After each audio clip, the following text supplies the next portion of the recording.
Really quick before this video starts, oh hey look, it's a blurry picture of my face. I just wanted to come on here and say that I know I posted a video about a month ago talking about my weight, and it's kind of weird that I'm not posting a video about cookies, but I just want to let you guys know, if you were in my shoes, that it is okay to treat yourself. I only had about 2 of these cookies, and you have to get out of the mindset that you can't have things. You just have to have them in moderation. So I just wanted to come on here and let you know that it is okay to eat things. Alright, you're going to need 1 3/4 cup of all-purpose flour. I'm using gluten-free flour, so if you're also gluten intolerant, gluten-free flour works perfect.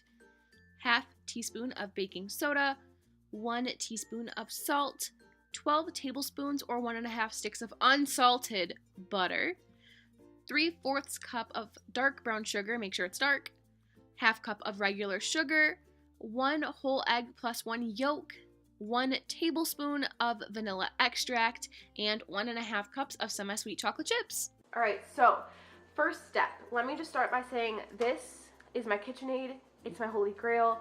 She's my baby, but I understand that KitchenAids are expensive. It took me getting married to be able to have one of these. So you can also use just a hand whisk in a glass bowl. They turn out just as great. You do not need to have an electric mixer in order to do this. If you are using an electric mixer, you will need the paddle attachment. Our dough isn't going to be dense enough for the dough hook, but it's going to be too heavy for the whisk attachment. So you are going to want to use this. So we're going to start by, first and foremost, adding our sugars to our bowl. So I'm going to go ahead and dump in our brown sugar right here. I'm going to dump in our white granulated sugar right here. And then I am going to dump in our 1.5 or 12 tablespoons of butter, and I'm just going to pour that right in there along with it. Then I'm going to raise my KitchenAid up,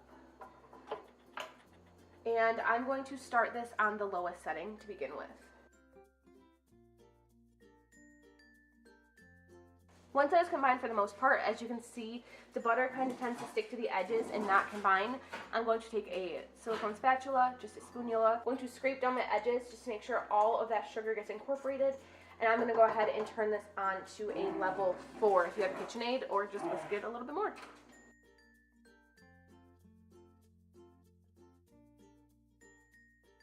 So I just want to say really quickly that if you guys are going to take your time on any part, I feel like this is one of the most important parts, is making sure the butter and the sugar is very well incorporated. You can't overbeat this, and the eggs aren't in it yet, so you can't really hurt it. So I always do this for a little bit longer than most people do.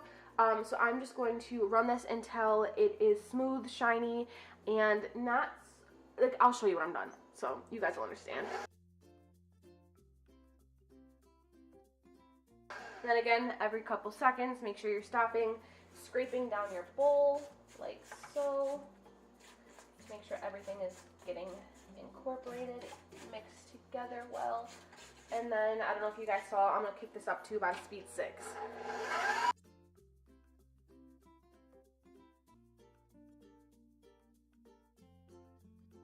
Alright, I went ahead, did that, scraped on your bowl one more time, like so. And this is what it is going to look like. I don't know if you guys are going to have very good light inside the bowl. That's what she looks like.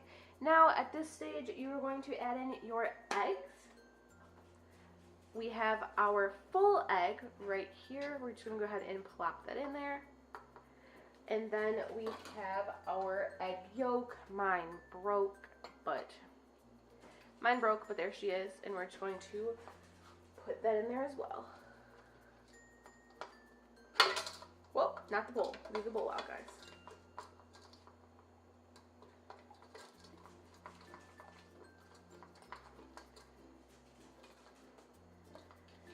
And blend that on about medium speed.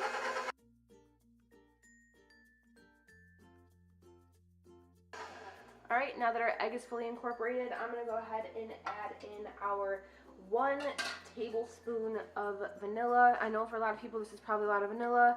It's what I put in here always. This is my go-to cookie recipe. A lot of people say that they like it. So we're just going to dump in our tablespoon of vanilla. Scrape down my bowl really quick. Just make sure all that got in there.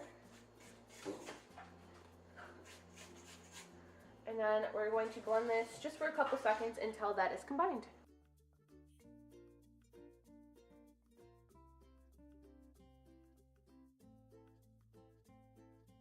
Alright, so now as you guys can tell, right here, our cookie dough is now a really pale caramely brown color. So it did lighten up in color a little bit. So what I'm going to go ahead and do is push this back a little bit.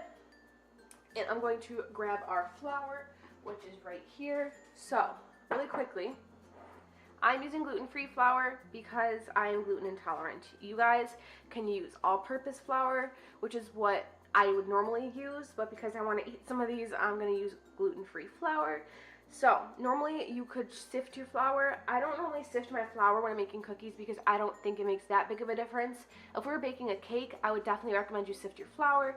But I'm not. I'm just going to go ahead and add in my baking soda as well as my salt. Now, really important, the recipe calls for unsalted butter. If you guys have salted butter on hand, do not use the extra salt. Your cookies will be way too salty. You're not going to like it.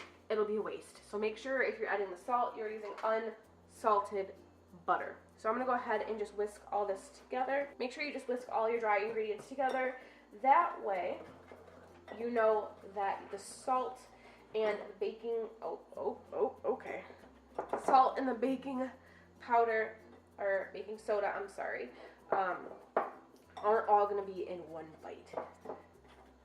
We're going to now bring back our mixing bowl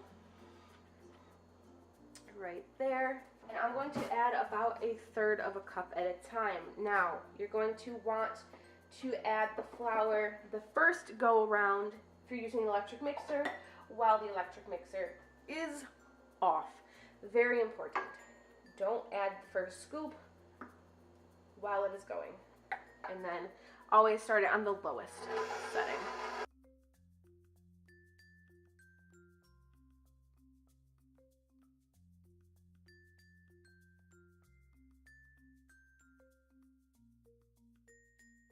Now, because I have quite a bit of flour in there, I'm going to go ahead and kick this up to about a level 4.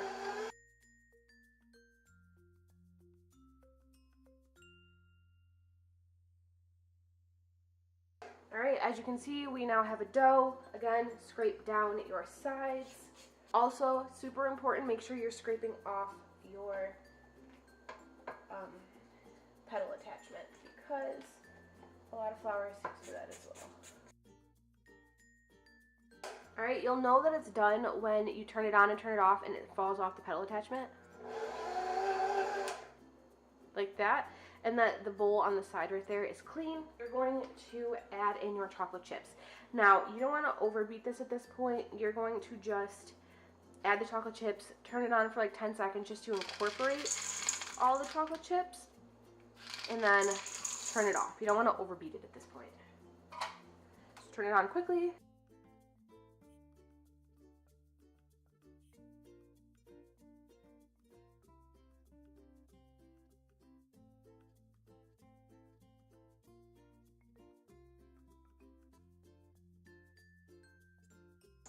Alright, and then at that point you can tell all the chocolate chips are incorporated, and then we're going to put this in the fridge for 10 minutes, preheat our oven, and then I will come back when I show you how to put them on the parchment paper. Alright, I just pulled my cookie dough out of the fridge, almost that oven, and it's been in there for about 10 to 15 minutes. Normally what I do is I make my cookie dough, preheat my oven, and by the time my cookie dough is done being cooled, my oven is preheated. So I went ahead and lined a baking sheet or cookie sheet. I got this one at Target. It was $5. I highly recommend this one.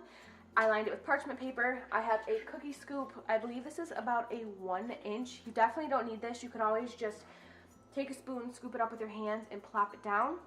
Because I make cookies so often, it was just easier for me to purchase this. All I'm going to do is here. Also just makes it easier. All of them are going to be the same size.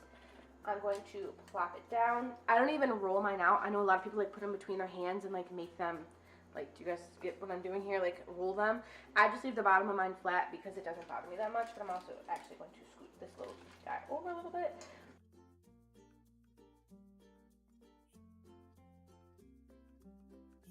I'm gonna go ahead and pop these into the oven, but before I do that, I'm gonna pop this back in the fridge because your second batch of cookie dough, you do not want to get room temperature. Pop this back into the fridge first, and then we're going to pop these into the oven.